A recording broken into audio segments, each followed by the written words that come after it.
Neymar ജൂനിയറുടെ തിരിച്ചുവരവിനായിട്ടുള്ള കാത്തിരിക്കലായിരുന്നു കഴിഞ്ഞ ഏതാനും വർഷങ്ങൾ ഒരു വർഷത്തിന് മേലെ അദ്ദേഹം പുറത്തു പോയല്ലോ.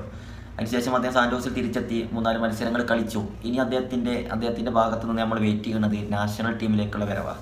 ബ്രസീൽ ടീമിന് 2 മത്സരങ്ങളാണ് മാർച്ചിൽ വരുന്നത്. ഒന്ന് കൊളംബിയയുമായിട്ടും 2 അർജന്റീനയുമായിട്ടാണ് മത്സരം. മാർച്ച് 21 കൊളംബിയയുമായിട്ടും 26 അർജന്റീനയുമായിട്ടുമാണ് മത്സരം. 1-2 പ്രത്യേകതകളുണ്ട് ഈ ഒരു മാച്ചിന്. ഒന്ന് സ്പെഷ്യലാക്കുന്നത് നെയ്മർ ജൂനിയറുടെ തിരിച്ചുവരവ് തന്നെയാണ്, നാഷണൽ ടീമിലേക്കുള്ള തിരിച്ചുവരവ്. പിന്നൊന്നുള്ളത് ലയണൽ മെസ്സി നെയ്മർ ജൂനിയർ തമ്മിലുള്ള അംഗം ഒന്നുകൂടി നമുക്ക് കാണാൻ കഴിയുന്ന ആ ഒരു പ്രക്രിയ. അങ്ങനെ 1-2 പ്രത്യേകതകൾ ഈ മത്സരത്തിലുണ്ട്. അതുപോലെ തന്നെ തിരിച്ചുവരവിൻ്റെ ആദ്യത്തെ മത്സരം കൊളംബിയയുമായിട്ടാണ്.